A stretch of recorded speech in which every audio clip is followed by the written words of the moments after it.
eres bueno, porque eres fiel, porque estás con nosotros, Señor.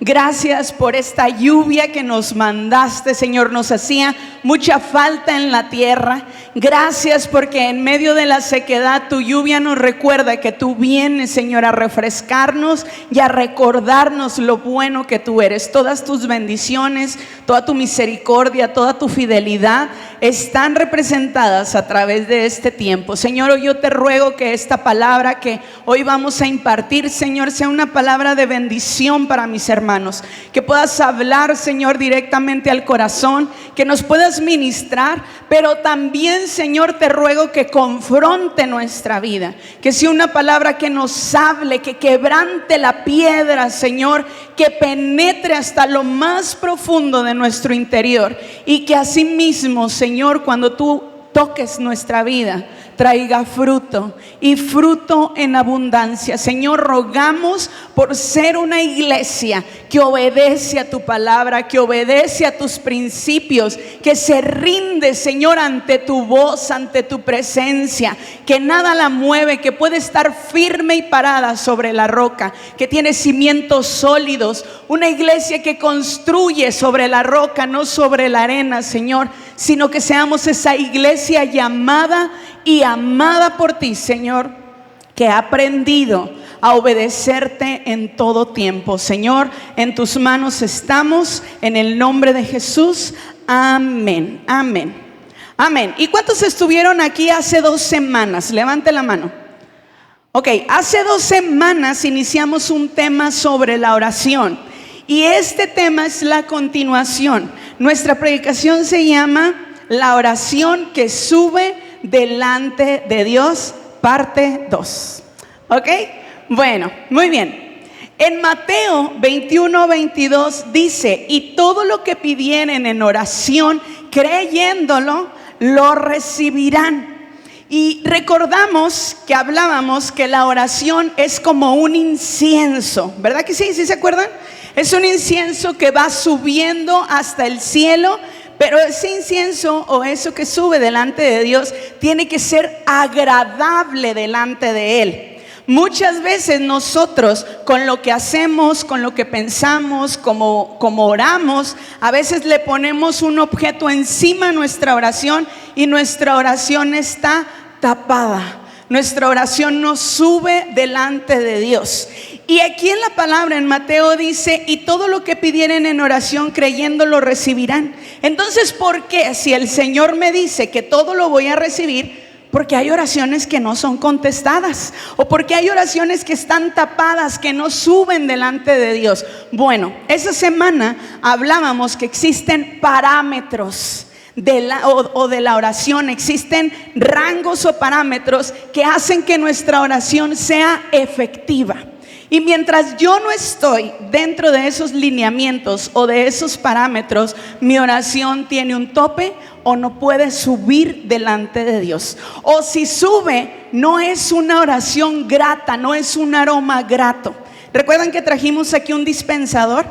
Ese dispensador tiene la función de aromatizar el ambiente. Pero si el agua que está en el dispensador tiene días, semanas o incluso años, y yo quiero que ambientice como la primera vez, lo que va a salir de él es un aroma rancio y desagradable, porque es un agua estancada.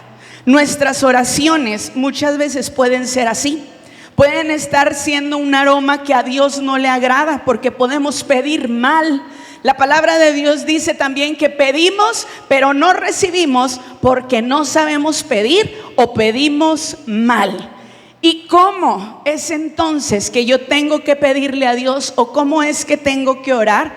Bueno, mi hermano, es primeramente dentro de los parámetros de Dios. Y hablábamos de unos de estos lineamientos. Primero tengo que entender que la oración debe de ser para mí una prioridad. Debe de ser un deleite, debe de ser algo que me apasione, porque Dios es el que hace posibles todas las cosas. Si yo no oro a Dios, entonces yo estoy diciendo: mi vida yo la puedo controlar. Y déjeme decirle una mala noticia: muchos queremos controlar nuestra vida y hacerla de la manera en la que pensamos que es lo más correcto. pero la llevamos hacia perdición, hacia problemas, nos buscamos muchas broncas por creer que somos sabios y que podemos manejar nuestra vida como a nosotros nos conviene. Yo te he de asegurar que muchos de los que estamos aquí estamos porque quisimos controlar nuestra vida y nuestras malas decisiones nos hicieron tomar la decisión de voltear a Dios y decirle: te necesito. Por eso es que nuestra dependencia de la oración debe de ser vital. Pero también hay personas que tienen la oración como algo primordial, como algo que no pueden dejar, y oran mucho y le piden al Señor mucho y están mucho delante de la presencia de Dios, pero no están dentro de los lineamientos de la oración. Ahora, ya hablé mucho de esto y la semana antepasada también lo dije, pero para hacer un resumen, ¿está bien si hago un resumen? Ok, entonces, si yo quiero orar correctamente, tengo que estar dentro de estos lineamientos. Y esto es también que yo tengo que aprender a buscar a Dios, porque si busco a Dios, comienzo a entender el porqué de todas las cosas. Proverbios 28:5 dice: los hombres malos no entienden juicio, mas los que buscan al Señor entienden todas las cosas. Por eso es que mi dependencia de Dios tiene que ser prioridad, porque a través de Él voy a entender esas cosas. Debemos acordarnos y entender que nosotros por nosotros mismos no sabemos orar, que el que nos da la capacidad para orar es el Espíritu Santo, porque el Espíritu Santo conoce hasta lo más profundo de Dios, sabe sus secretos, sabe sus anhelos, sabe su visión, sabe sus sueños. El Espíritu Santo es aquel que conoce a Dios en su totalidad. Por eso mi dependencia del Espíritu Santo debe de ser tal, porque yo no sé qué pedir, yo no sé qué decirle a Dios. En mi humanidad yo estoy limitado y por eso es que pido mal, y lo que pido no se me da porque no sé pedir. Mi dependencia del Espíritu Santo tiene que ser tal para que yo pueda pedir correctamente. Amén. Entonces, para que el Espíritu Santo pueda estar en mí, debo darle completa libertad. Y uno de los lineamientos de la oración, o para que mi oración suba delante de Dios, es que si el Espíritu Santo debe estar libre en mí, yo tengo que enfocarme en no contristarlo. ¿Recordamos eso?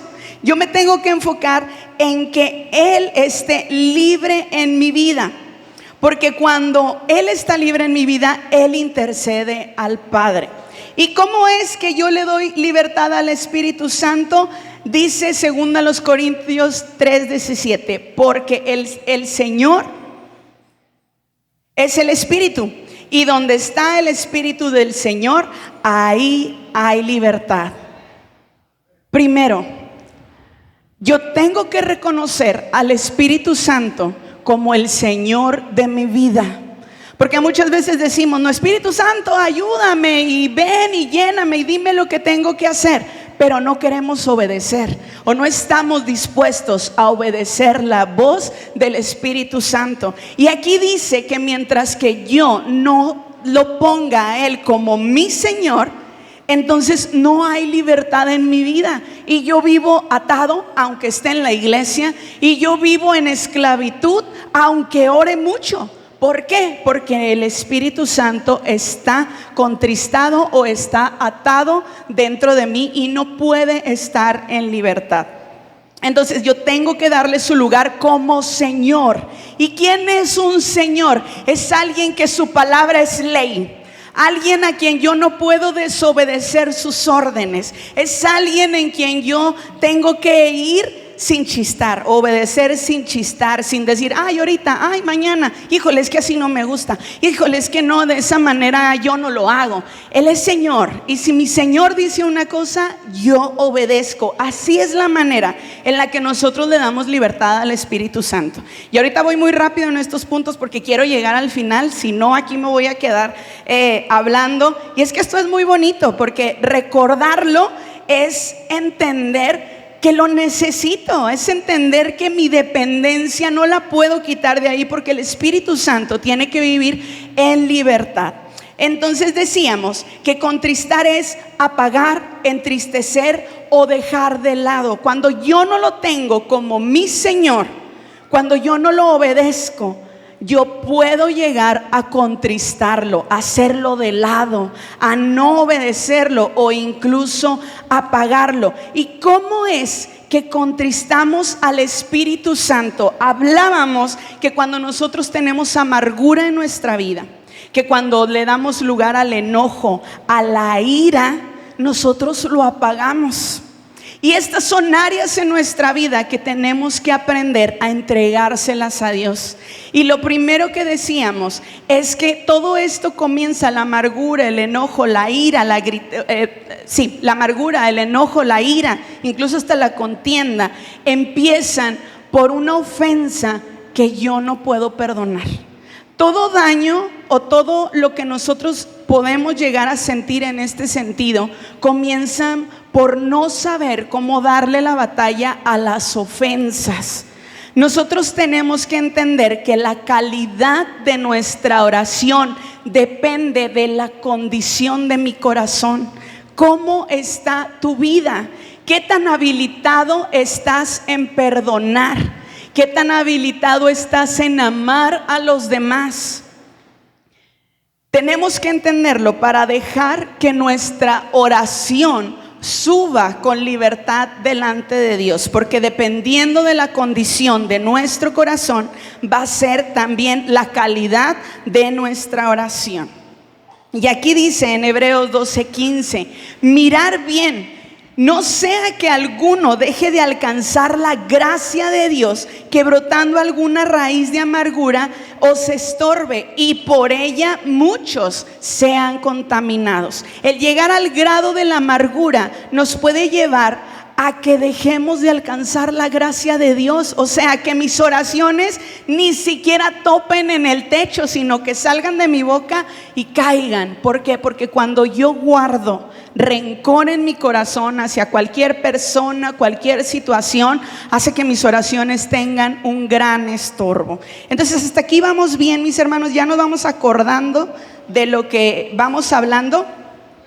No le podemos dar lugar a los sentimientos que no vienen de Dios, como el enojo. Cuando alguien nos hace algún insulto o alguna agresión, lo primero que nosotros sentimos es el sentimiento de enojo, o nos llegamos a enojar, o nos llegamos a sentir o a resentir. ¿Y por qué no le podemos dar lugar? Bueno, porque todas las emociones negativas se van acumulando si yo no perdono. Y esto es muy peligroso, porque en algún momento tantas emociones acumuladas van a llegar a salir de nosotros. ¿Y cómo salen de nosotros? A través de nuestra boca, de nuestras palabras. Empezamos a ser más gritones, empezamos a ser maldicientes, comenzamos a hablar palabras que no tenemos que hablar, pero todo esto es la evidencia de que hay algo en el corazón.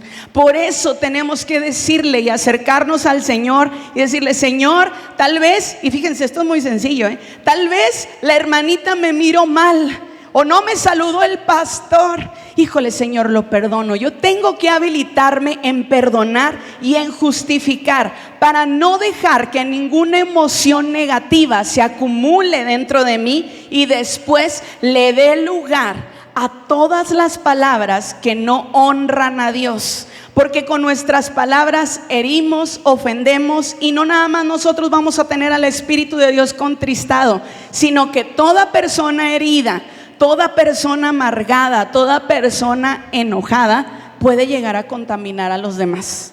Y los demás también pueden ser de aquellos que por lo que tú guardaste o por lo que no quisiste perdonar, se contaminen y también vengas a ser tropiezo para uno de ellos. Entonces esto es muy peligroso. Y la palabra de Dios nos dice en Efesios 4:31: quítense de ustedes toda amargura, todo enojo y toda ira. Si yo quiero darle libertad al Espíritu Santo, tengo que quitarme todo esto de mi vida. Cuesta, Claro que cuesta. Es luchar en contra de nosotros mismos. Pero la palabra del Señor nos dice que Él no nos ha dado un espíritu de cobardía, sino de poder, de amor y de dominio propio. Dios nos ha habilitado a cada uno de nosotros con dominio. O sea, yo decido si la ofensa me hace daño. Yo decido si lo que dijo la hermana me ofende. Yo decido si la actitud o la acción me va a contaminar, porque yo tengo dominio propio. Yo no puedo ir por la vida culpando a los demás del daño que yo tengo. No puedo, en Cristo ya no puedo, porque Él te ha dicho, quítatelo. No te va a servir para nada, al contrario, vas a estar mal, vas a estar contaminado. ¿Sí vamos bien hasta aquí? Entonces tengo que aprender ¿a qué? A guardar mi corazón. Tengo que aprender a ser como Cristo fue conmigo. Y esto me encanta, porque nosotros a veces nos sentimos heridos, nos sentimos humillados, nos sentimos defraudados y decimos, es que nadie me entiende, tú no pasaste por eso, tú no sabes lo que yo he vivido. Y sí, mi hermano, tal vez yo no sé, pero hay alguien que lo entiende perfectamente, y ese es nuestro Señor Jesucristo. ¿Sabes? A nuestro Señor Jesucristo, nosotros, pon tu dedo así, dice el pastor Juan, y di yo. Nosotros fuimos los que lo llevamos a la cruz y lo crucificamos. Nuestro pecado lo llevó a la muerte. ¿Tú crees que el Señor no tenía toda la razón para odiar a la humanidad? Tenía toda la razón para con una sola palabra mandarnos a todos al infierno. Y por amor nos perdonó. ¡Wow! Nos perdonó. Y díganme ustedes, o a quién de ustedes Dios le ha reclamado por ese perdón que nos entregó. Levante la mano a quien Dios ya le reclamó. ¿A usted Dios ya le reclamó?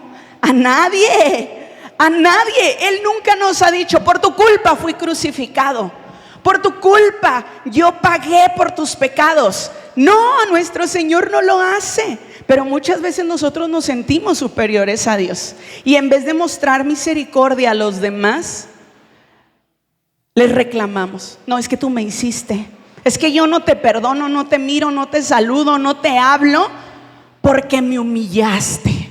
Wow. Debemos de aprender a ser como fue nuestro Señor Jesucristo, misericordioso, y que por solo su gracia, por su amor y por su fidelidad, amor, compasión a nosotros, Él nos perdonó sin reclamarnos absolutamente nada.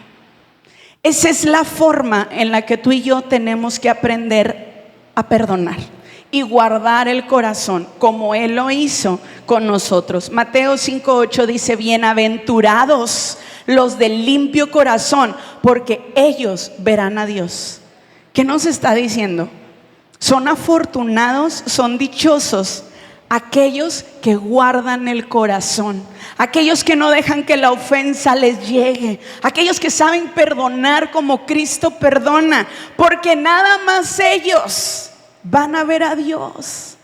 Y si no perdono, pastora, y si no amo, y si no paso por alto la ofensa, ¿no voy a ver a Dios? Dios quiere que lo veamos. Su anhelo es que ninguno se pierda.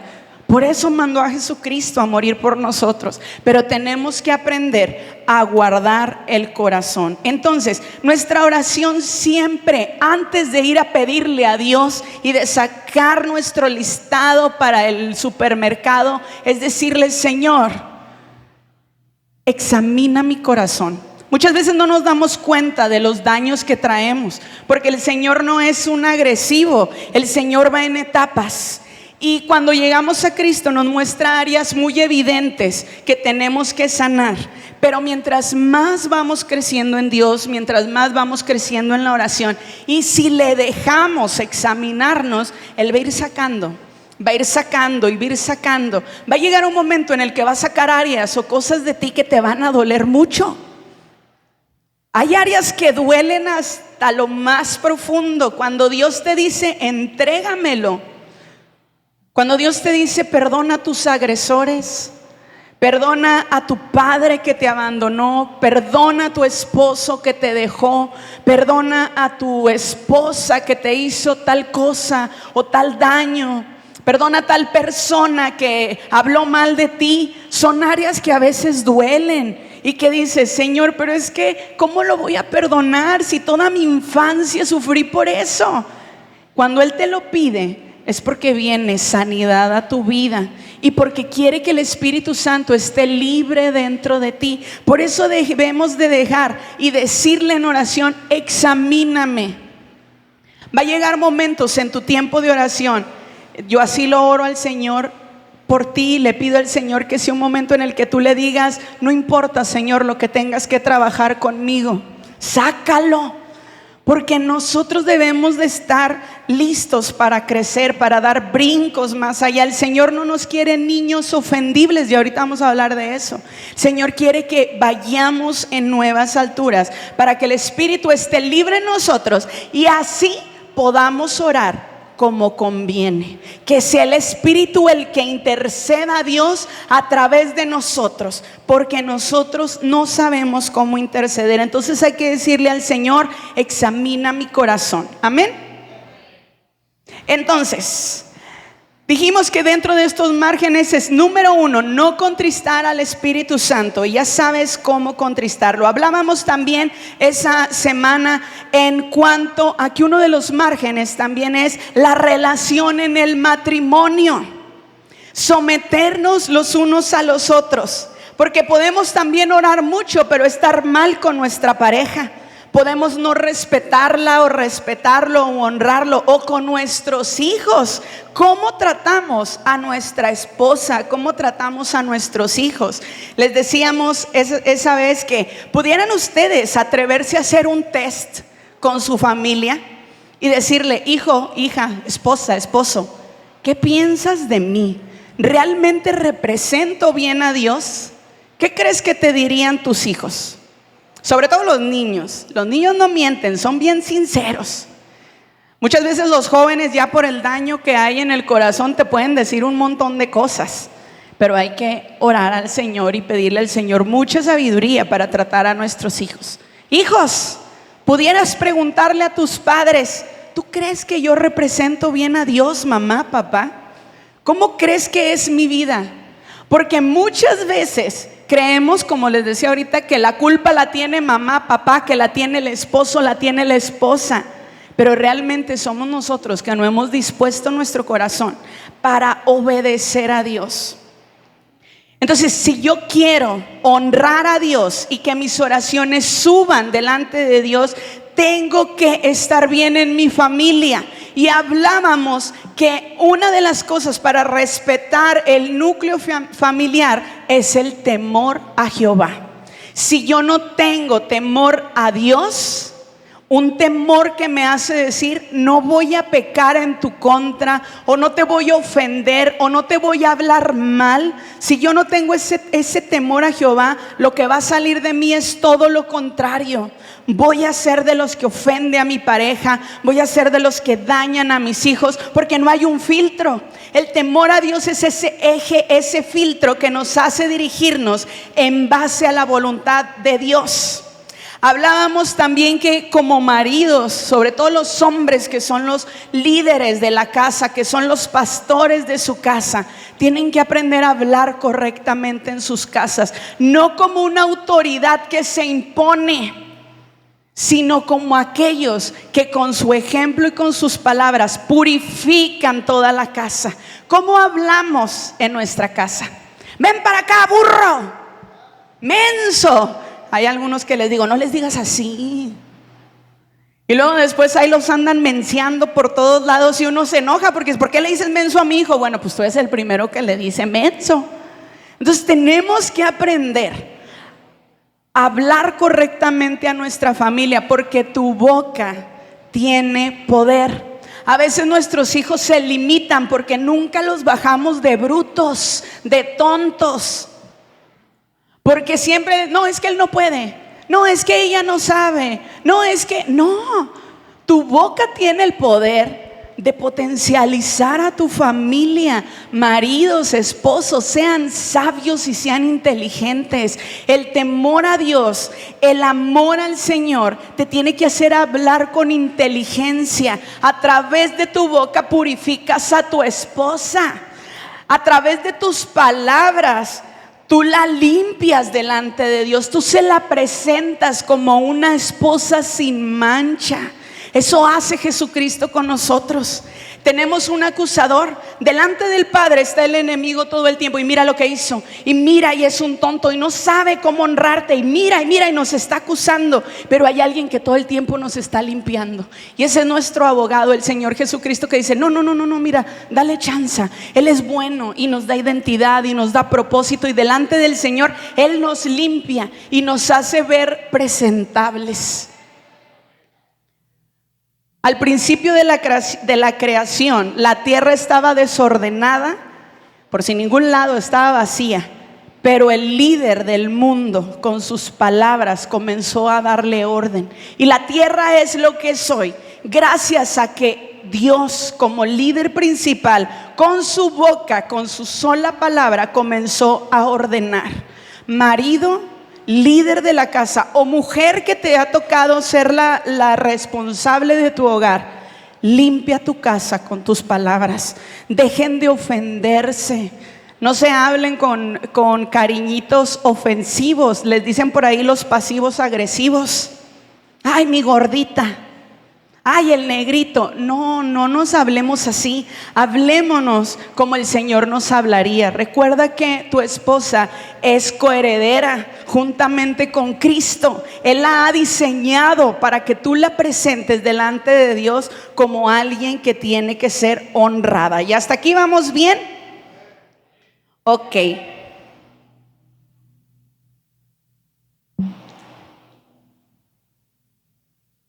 Todo lo que les estoy diciendo es para que nuestras oraciones no tengan estorbo delante de Dios. Pudiéramos estar bien tal vez en un área y decir, no, es que yo no me enojo, es que yo le doy la batalla, es que yo de verdad guardo mi corazón. Pero en tu casa, ¿cómo estás? Con tu esposa, con tus hijos, con tu familia, ¿cómo estás? O pudieras estar muy bien en tu familia, pero tal vez eres muy rencoroso y todo te lo guardas. Entonces, no por algo que estemos haciendo bien quiere decir que estamos bien en todo lo demás. Tenemos que ser cristianos íntegros y aquí tenemos que aprenderlo. Entonces, para que nuestra oración suba delante de Dios, tenemos que tomar en cuenta estos lineamientos. 1, no contristar al Espíritu Santo. Y 2, mi relación familiar o en el matrimonio. Número 3, es la perseverancia en la oración. La perseverancia se refiere a ser constante. Muchas veces oramos y cuando oramos nos cansamos porque no vemos resuelto, respondido lo que hemos pedido. Y dices, no, pues ya no voy a pedir, que al cabo qué, ya no lo recibí o Dios ya se olvidó. Pero Dios quiere una constancia en nosotros, que seamos firmes en estar orando por lo que estamos pidiendo. Mateo 7:7 dice, pedir y se les dará, buscar y hallaréis, llamar y se os abrirá.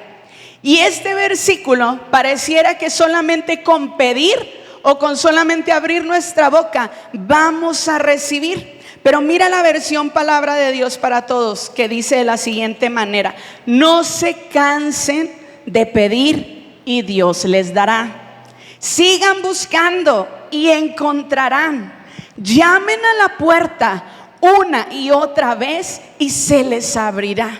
La demanda, mis hermanos, en la oración y en estos versículos es persevera, no te canses. Muchas veces venimos a la iglesia, a veces sin nuestros esposos o sin alguno de nuestros hijos, y oramos por un año, por un mes, por 2 años. No, ya el Señor ya no me contestó. Tal vez esto no es de Dios, pero hay una promesa. Dice: cree en el Señor Jesucristo y serás salvo tú y tu casa. ¿Por qué te cansas? Las promesas de Dios son sí y son amén. Todas las promesas que están en la palabra de Dios son sí y son amén. Pero aquí nos dice: no te canses de pedirlo. ¿Pero pedir qué? Las promesas de Dios, como Él quiere, como conviene. Por eso es que no podemos tener contristado al Espíritu Santo, porque si no vamos a pedir puras tonterías.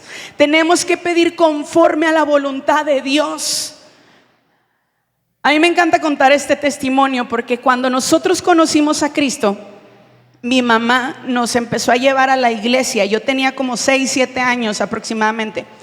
Y mi papá era católico de hueso colorado. Yo siempre digo, mi papá era casi el padre de la iglesia o el monaguillo, porque nadie lo sacaba de ahí. Entonces siempre estaba en la iglesia. Y recuerdo que cuando mi mamá recibió a Cristo, pues empezaron los ataques y cristianoide y la santurrona y todo lo que ustedes se puedan imaginar. Pero mi mamá hacía algo que a mí me marcó para siempre, y es algo que yo siempre voy a contar, y espero que esto te bendiga a ti también. Y es que ella siempre, todas las noches, nos agarraba a mis hermanas y a mí, nos decía: vénganse. Y nos ponía en la cama y nos decía: vamos a arrodillarnos y vamos a orar por su papá.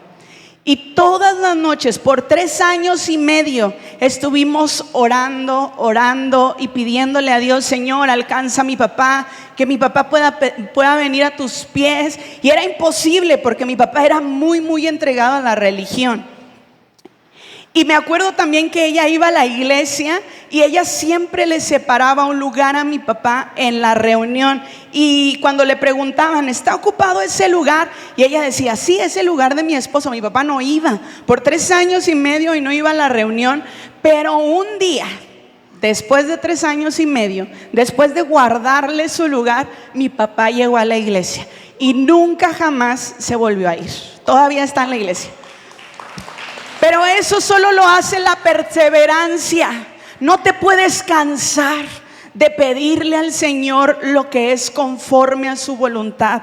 No te puedes cansar. Tienes que ser perseverante, porque dice: no se cansen de pedir, no se cansen de buscar. Sigan buscando, porque al que busca lo va a encontrar. Llamen a la puerta una y otra vez. El Señor está atento a nuestro clamor, pero quiere ver nuestra perseverancia. Efesios 6:18 dice: orando en todo tiempo, con toda oración y súplica en el Espíritu, y velando en ello con toda perseverancia y súplica por todos los santos. Debo aprender a perseverar y a ser constante, pero también debo aprender a pedir como el Espíritu Santo me guíe a pedir.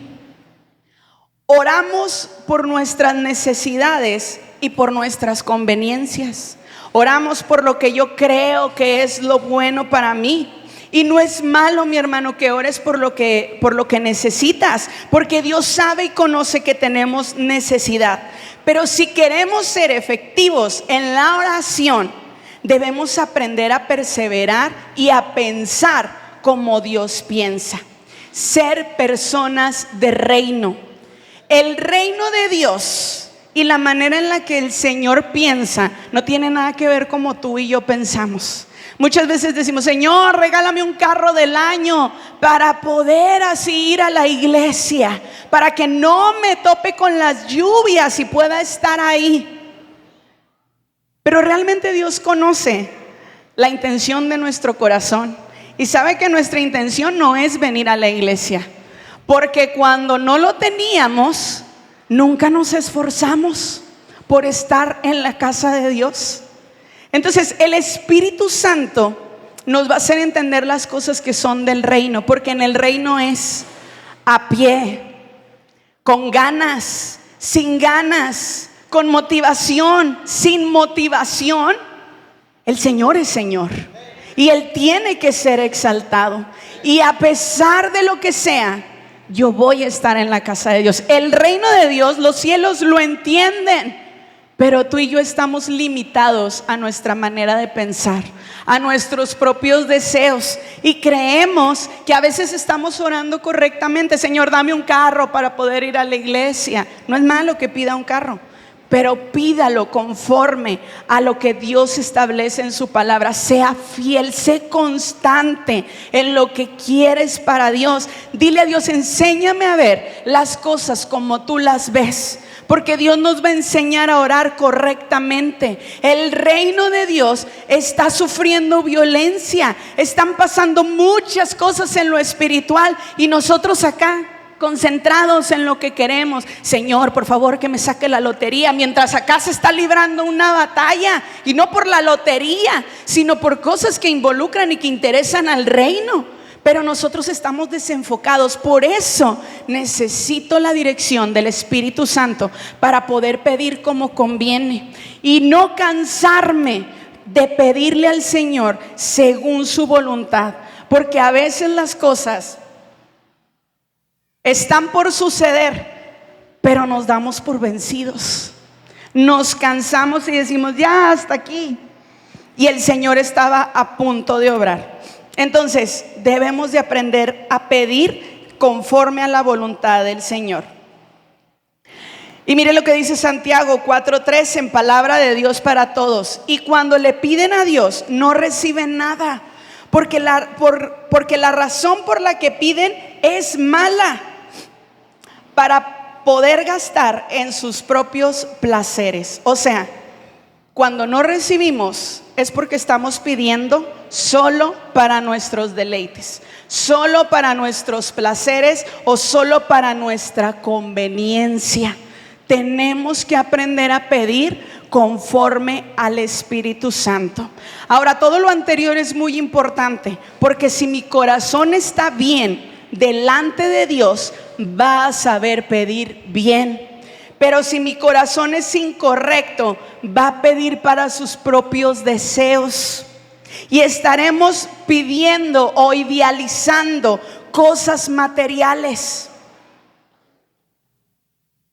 Lo que sí tengo que pedirle al Señor es: Señor, quita de mí todo deseo equivocado de mi corazón. Señor, yo anhelo un carro, yo quiero sacarme la lotería, pero si este deseo que yo tengo no viene de ti, quítalo de mi vida, y te aseguro que Dios te lo va a quitar. Porque hay deseos y hay anhelos que no vienen de Dios. Mi hermano, no podemos poner nuestros ojos en lo terrenal. ¿Qué es lo terrenal? Todo lo que nos satisface en la carne, todo lo que me hace sentir más, lo que me hace sentir protegido, lo que me hace sentir a gusto. Eso es lo terrenal. Pero yo no puedo tener mis ojos en lo terrenal, porque eso es pasajero. Un día, y esto está muy cerca, el Señor está por venir. Y cuando Cristo venga, no te vas a llevar nada de las posesiones que puedas lograr en la tierra. Lo que sí te vas a llevar es un corazón sano, un corazón conforme a la voluntad de Dios. Y por eso es que tenemos que aprender a orar, a pedirle al Señor: Señor, restaura nuestro corazón, restaura mi mente, hazme entender qué es lo que tú quieres. Porque si yo pido conforme a lo que yo quiero, yo me quiero llenar de lujos y me quiero llenar de gustos, pero eso no es la voluntad de Dios. Yo quiero un corazón limpio, un corazón sano y puro delante de Dios, para que cuando me presente ante su presencia, yo no tenga nada de qué avergonzarme, no tenga nada de qué decirle al Señor: híjole, Señor, ay, ¿qué te presento si lo único que tengo son lujos? Necesitamos aprender a orar conforme al reino de Dios. ¿Y sabes qué oraciones se necesitan? La salvación para esta tierra. Mi hermano, estamos como te lo dije, en los últimos tiempos. Hay una guerra en Israel y está involucrando a muchos países del mundo. Y hay muchos hermanos en Cristo que están siendo afectados por esta guerra. Y nosotros enfocados en otras cosas. ¿Qué le estás pidiendo a Dios? Tu corazón tiene que arder en decir: Señor, ten misericordia por Israel. Ten misericordia por las personas que están pasando por ansiedad, por preocupación, por necesidad, para que te conozcan, para que puedan confiar en ti. Tenemos que aprender a pedir: Señor, danos el territorio. Queremos ser una iglesia que impacte a la sociedad, que pueda alcanzar a la colonia. El mundo se pierde y se pierde sin esperanza. Se pierde porque no estamos orando conforme al corazón de Dios. Mi prioridad, hermano, no debe de ser lo material. Debemos pedir para que el reino se establezca en la tierra.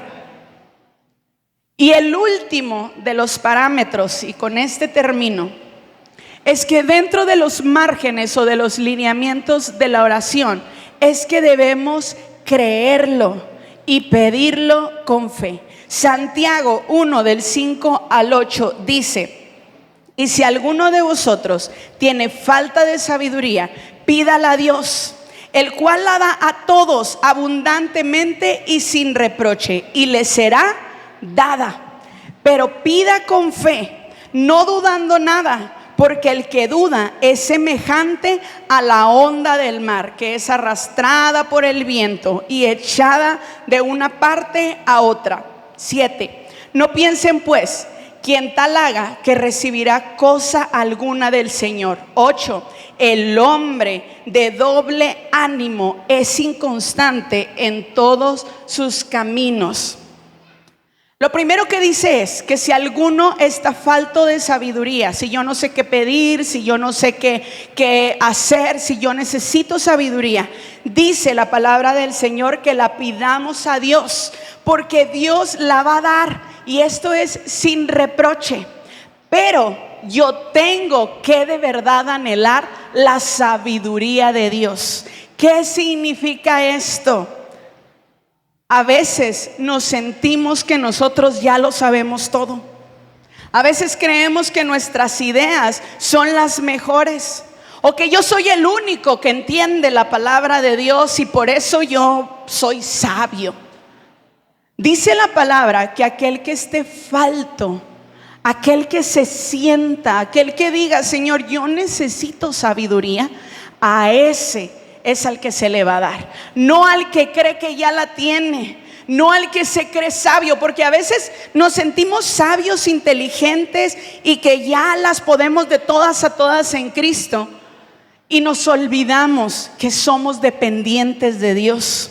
Nos olvidamos que necesitamos a Dios para cualquier decisión. No importa, hermano, el tiempo que tengas en Cristo, siempre vamos a necesitar al Señor, a su palabra. Siempre vamos a necesitar de su revelación, de su sabiduría, siempre. Pero eso nos tiene que llevar a tener una actitud de necesitado. Si yo no estoy necesitado, ¿qué recibo?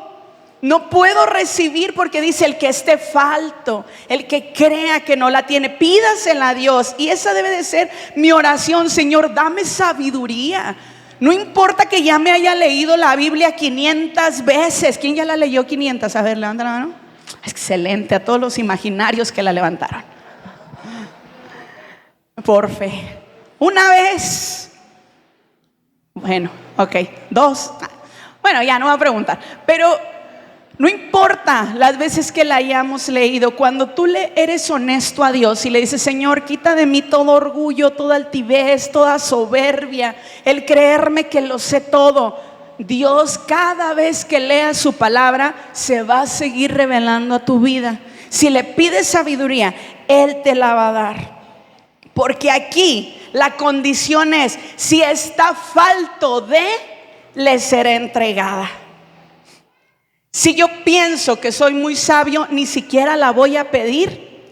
Y si yo pido, será con un corazón incorrecto. Entonces, mi corazón debe entender que necesito la sabiduría de parte de Dios, y creyéndolo, lo recibiré. Dile al que tienes a un lado: necesitamos la sabiduría de Dios.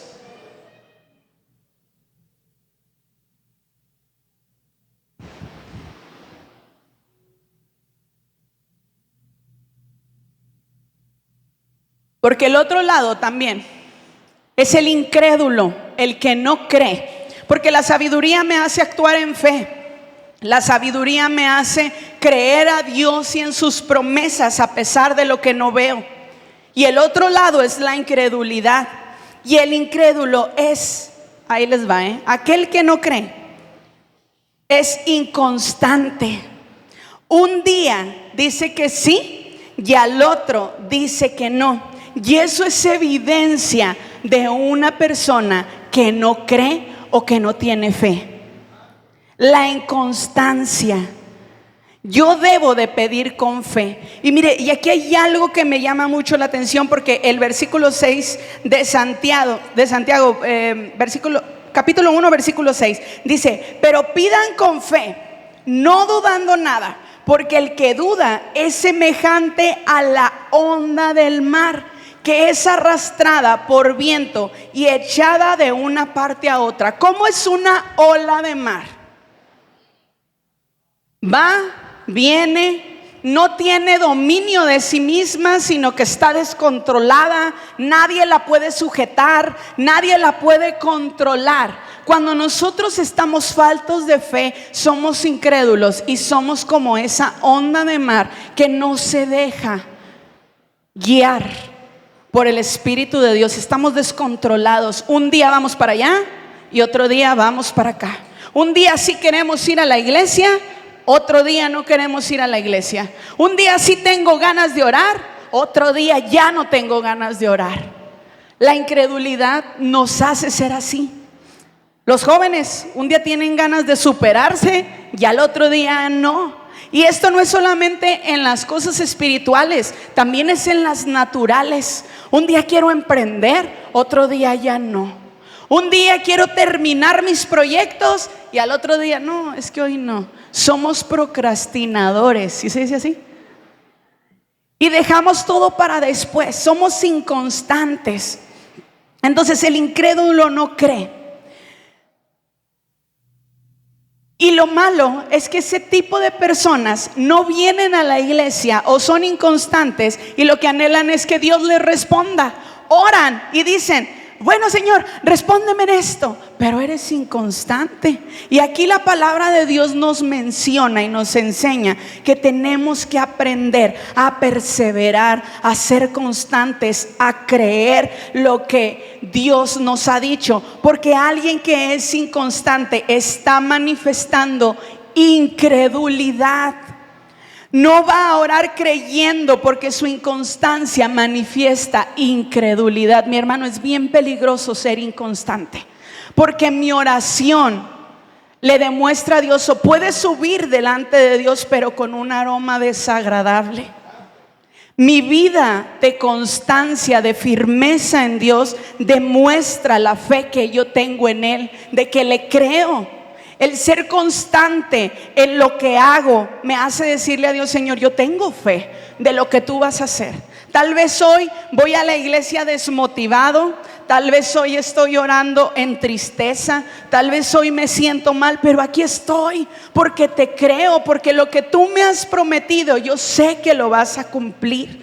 Entonces, cuando yo no hago esto, le demuestro al Señor que no estoy creyendo en sus promesas. Soy inconstante y empiezo a demostrar incredulidad. Alguien que pide pero es inconstante o es de doble ánimo, no va a recibir, porque para recibir se necesita perseverar. ¿Cuántos están esperando una promesa de Dios? Yo creo que todos, porque si no, no estaríamos aquí. Y yo te felicito a ti. Date un abrazo así, dite felicidades. ¿Y sabes por qué? Porque a pesar de lo difícil que pudo haber sido llegar a este lugar, porque vivimos en una zona que a veces sí se complica, que los baches, que el agua, que se inunda, que si no puedo pasar por aquí. A pesar de todo eso, tu necesidad de Dios te hizo estar en este lugar. Y eso es constancia. Que no sea solo hoy, mi hermano, que sea todos los días. Que tú digas: Señor, tú me has prometido que yo voy a ver a toda mi familia en este lugar, y porque te creo, aquí voy a estar.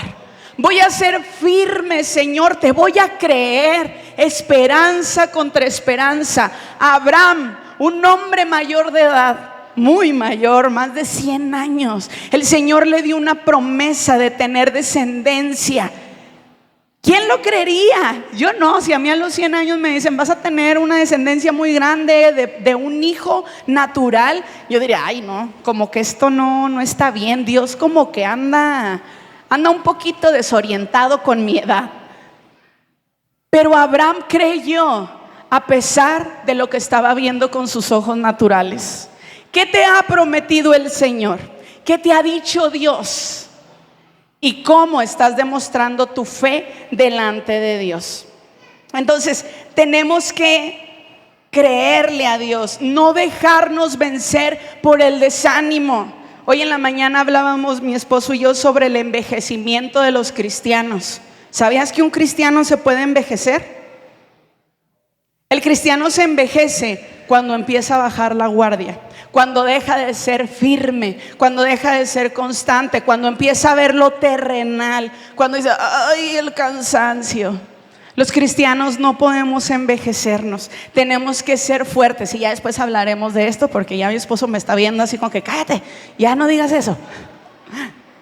Pero tenemos que mantenernos en vigor, creyéndole a Dios lo que Él va a hacer a través de nuestras vidas. No importa los años que tengas, no importa si eres muy joven o si eres muy adulto.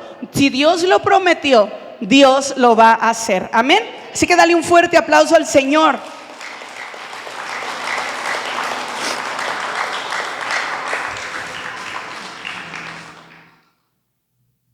Y voy terminando. Recordemos lo necesario o los márgenes para que nuestra oración suba delante de Dios. Número 1, no debo contristar al Espíritu Santo, debe de estar en libertad dentro de mí. Número 2, la relación en mi matrimonio. ¿Cómo está la relación con tu pareja?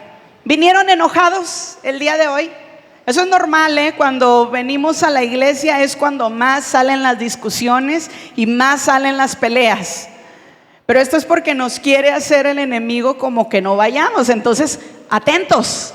Esa es una parte de lo que tenemos que aprender a vencer. Seamos de aquellos que pedimos perdón. Seamos de aquellos valientes que nos atrevemos a amar a nuestra pareja como nadie lo ha amado. A ser un testimonio de Cristo vivo en nuestra relación. Número 3, la perseverancia en la oración. Sé constante, no te canses. Las promesas de Dios están por llegar conforme a su voluntad. Dios está forjando en ti un carácter, te está blindando de fe para que tú puedas ver lo que Él te va a dar.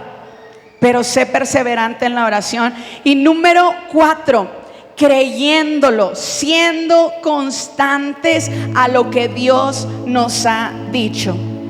Ponte de pie. Proverbios 28:9 dice: el que aparta su oído para no oír la ley, su oración también es abominable.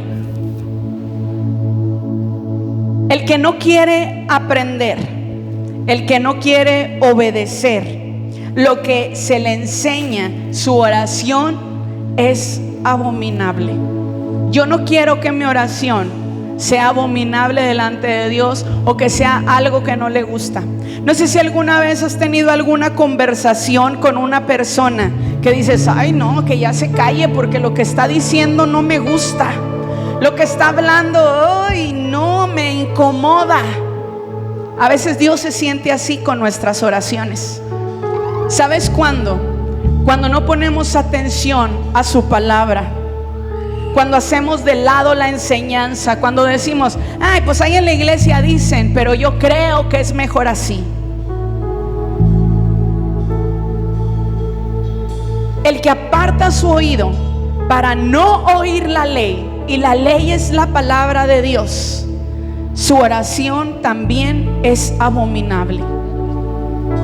Yo tengo que entender que mi obediencia alegra el corazón de Dios, que mi obediencia es algo que sube como un aroma agradable delante de su trono. Yo no quiero que Dios diga: ya me cansó escucharlo orar, ya que se calle. No, yo quiero que mi oración suba y que sea agradable, que no haya nada que estorbe en mi oración. ¿Cuántos quieren esto también? Levante su mano. Que nuestra oración suba delante de Dios. Y deja que la enseñanza ministre tu vida. Deja de lado el egoísmo, la religiosidad. Comienza a abrir tu corazón.